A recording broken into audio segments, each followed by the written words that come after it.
Amalan apa yang bisa saya lakukan buat diri sendiri dan orang tua yang telah meninggal agar diringankan atau dijauh dari azab kubur? Apakah azab kubur itu kekal buat kaum muslimin? Sebenarnya bukan hanya meringankan, bisa dihilangkan azab kubur itu.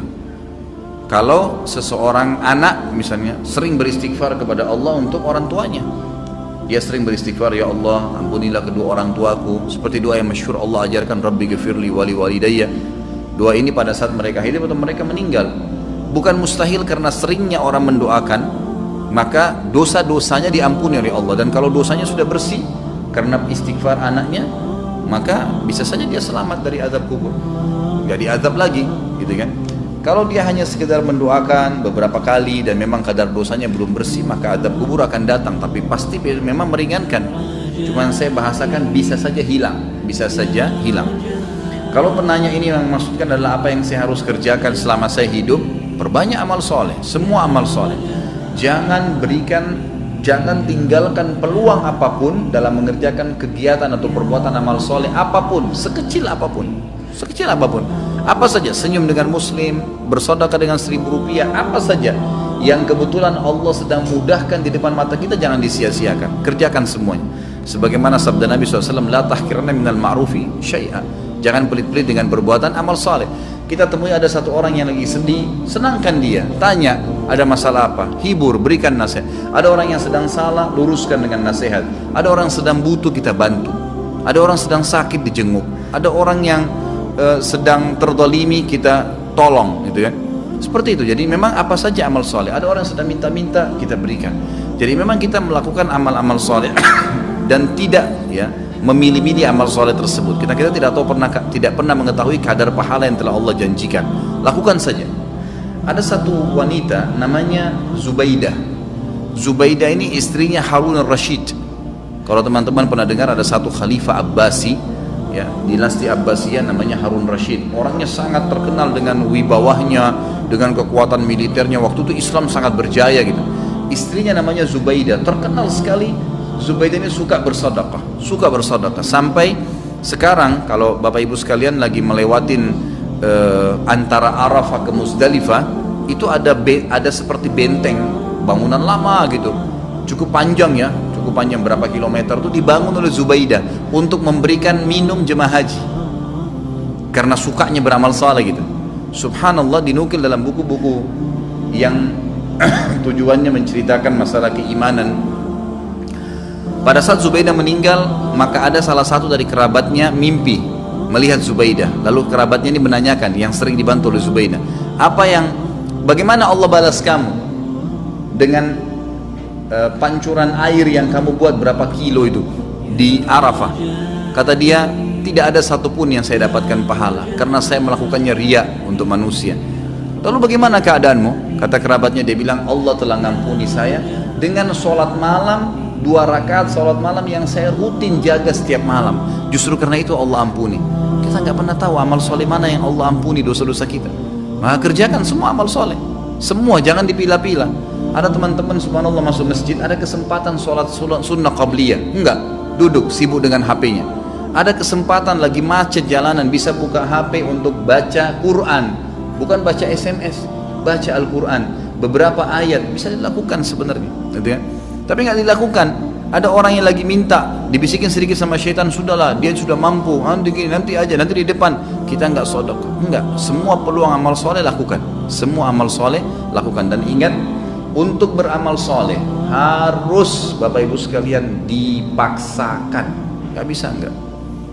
Kalau Bapak Ibu tidak paksakan sholat malam, percaya lisan saya tidak akan pernah sholat malam sampai mati. Kalau kita tidak pernah paksakan, jadwalkan, ambil tuh Quran di rak untuk dibaca, maka kita tidak akan pernah baca. Karena syaitan itu selalu memasukkan angan-angan, gitu kan? Kalau kita mau ibadah, dia nggak bisa bilang jangan ibadah, tapi diangan-anganin sama dia. Nanti sekalian baca sekian juz, sekalian, supaya kita undurnya sudah cukup untuk membuat kita meninggalkan amal soleh tersebut. Jadi kita harus paksakan. Allah mengatakan dalam Al-Quran, a'udzubillahi minasyaitonirrajim, walladzina jahadu fina lanahdiyannahum subulana. Orang-orang yang memaksakan diri untuk menempuh jalan-jalan kami, maksudnya perintah-perintah kami, mengerjakan kewajiban yang sunnah, semua dijadwalin sama dia, dipaksakan diri, kami akan pandu dia menuju ke jalan-jalan kami. Kalau kita nggak paksain nggak bakal bisa. Paksain, jadwalin, ya, ajak keluarga, ajak istri, ajak anak, harus, nggak bisa enggak. Selama hidup saya tidak rincikan, semua kesempatan amal soleh lakukan, yang wajib dan yang sunnah, ya, yang wajib dan yang sunnah. Kalau kerabat kita yang sudah meninggal, ada beberapa amal soleh yang bisa kita sampaikan untuk mereka. Yang pertama itu adalah memperbanyak istighfar, bertaubat, ya, mengatakan ya Allah ampunilah, ya Allah rahmatilah. Sebagaimana kita tahu doa pada saat kita sholat jenazah, kita mendoakan itu, Allah maghfirlahu warhamhu, ya Allah ampuni dia, ya Allah rahmati dia.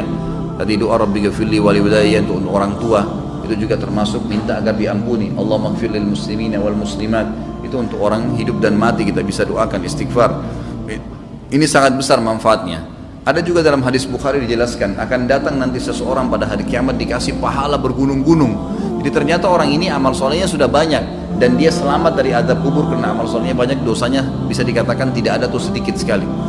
Di hari kiamat dikasih pahala bergunung-gunung. Lalu dia berkata kepada para malaikat, dari mana? Saya tidak pernah saya tidak pernah kerjakan amal-amal ini. Dari mana? Setahu saya nggak ada karena semua amalnya sudah diperlihatkan. Dia bilang ini istighfar anakmu untukmu. Karena pada saat istighfar, ya Allah ampunilah kedua orang tua, kalau kita mengatakan Rabbi ghafirli wali walidayya, ternyata dosa mereka memang sudah bersih, udah nggak ada lagi, maka tetap itu dijadikan sebagai pahala karena tidak ada pembersihan dosa, maka jadi pahala buat mereka. Kemudian ilmu yang bermanfaat yang dia milikin, yang pernah diajarkan kepada kita, makanya saya sarankan orang tua agar selalu tiap hari berbicara dengan anak-anak, titipkan selalu pesan-pesan agama kepada mereka, masalah sholat, masalah apa saja. Maka mungkin mereka akan jadikan sebagai prinsip hidup, itu ilmu yang bermanfaat. Karena tidak semua orang bisa jadi penulis. Kalau antum bisa jadi penulis itu sangat bagus, menulis banyak karya tulis kemudian dibaca oleh orang-orang, itu sangat luar biasa. Seperti Syekh Abu Bakar Jazair sekarang, bukunya yang kita bedah ini, beliau sudah meninggal rahimahullah dan kita bisa belajarin ilmunya gitu kan. Tapi kalau tidak, maka apa saja. Termasuk ulama mengatakan kalau seorang ibu mengajarkan anaknya cara masak dan dia praktekin dalam hidupnya, itu ilmu yang bermanfaat. Seorang ayah mengajar anaknya untuk ke masjid, laki-laki misalnya, mengajar anak-anak untuk mewajibkan mereka untuk pakai jilbab, lalu jadi prinsip hidup mereka, itu semua ilmu yang bermanfaat. Itu semua ilmu yang bermanfaat. Kemudian sedekah jariyah yang ketiga, sedekah yang berjalan terus, ya, program-program perbaiki masjid, ya, rumah anak yatim. Dan ada di sini yang saya ingin ditiberatkan, yang banyak dilupakan oleh kaum muslimin, ya. Kita masih jarang sekali berpikir untuk membiayai para dai-dai dan ulama-ulama kita. Ada tulisan buku yang insya Allah juga sudah saya tulis, ya, insya Allah saya terus akan penuhi poin-poinnya. Saya judulnya itu Wahai Muslim muliakanlah ulama. Kita kadang-kadang berpikir atau belum berpikir, ya, kalau bertemu antara seorang alim ulama memang dia sangat luar biasa ilmunya. Bertemu antara dia, kata ulama, ini pendapat para ulama, seorang alim bertemu dengan seorang fakir miskin, tapi si alim juga ini kehidupannya pas-pasan, yang mana didahulukan? Kata para ulama, si alim yang didahulukan dari si fakir miskin. Nah, dia juga dalam keadaan miskin. Kenapa? Karena satu orang alim itu bisa memberikan manfaat kepada jutaan umat dibandingkan dengan orang fakir miskin yang tidak punya ilmu. Sampai pada tingkat itu. Kalau di Saudi ada sponsor dai, ada pembiayaan para ulama. Tidak ada ulama itu yang sengsara. Kalau di Timur Tengah, mereka disiapkan segala-galanya oleh kerajaan atau oleh kaum muslimin yang membiayai mereka. Ini juga hal yang mendasar. Itu bisa menjadi sedekah jariyah karena pada saat dia ternyata melakukan, ya, taklim, dia bisa nulis buku, ya, dari sumbangan harta yang kita kasih, maka tentu kita akan punya andil. Masjid dibangun, rumah anak yatim, memperbaiki rumah janda-janda, rumah-rumah janda, kemudian membantu kaum muslimin kayak sekarang yang lagi, ya, tersiksa, ditampung mereka, kita sumbang. Itu semua hal-hal mendasar yang bisa menjadi perbanyak, ya, amal kita nanti pada saat meninggal. Kemudian haji dan umrah ini juga dibolehkan bagi orang yang hidup menghajikan dan mengumrahkan orang yang sudah meninggal atau orang yang sudah tidak mampu. Hadis Bukhari menjelaskan masalah itu. Seseorang datang kepada Nabi SAW berkata, ya Rasulullah, sungguh ya Rasulullah, orang tua saya, ayah saya sudah tidak mampu mengadakan perjalanan haji, umrah, bahkan musafir, tapi masih hidup, sudah tua sekali nggak mampu. Apakah boleh saya haji dan umrah untuknya? Kata Nabi SAW, umrah dan hajilah untuknya. Berarti orang tidak mampu boleh. Orang yang sudah meninggal adalah hadis Bukhari juga, seseorang sahabat pada saat sedang haji bersama Nabi SAW, lalu dia berkata, ya Allah, labbaik Allahumma hajjan an syubrumati. Ya Allah, saya niat haji untuk syubrumah, keluargaku yang sudah meninggal. Lalu Nabi SAW mengatakan, ahajjta an nafsik, kau pernah haji nggak buat dirimu? Dia bilang, belum ya Rasulullah. Kata Nabi SAW, huj an nafsik thumma huj an syubrumati. Haji dulu buat dirimu, baru kau boleh hajikan kerabatmu yang sudah meninggal. Hadis ini juga menjelaskan bolehnya haji dan umrah untuk kerabat. Ini kurang lebih yang diberikan gambaran oleh para ulama. يا قلب ما زلت تبكي على حبيب جفاك وسرت في ركب ليلى ولحظها إذ رماك وطارت الروح شوقا لمرتع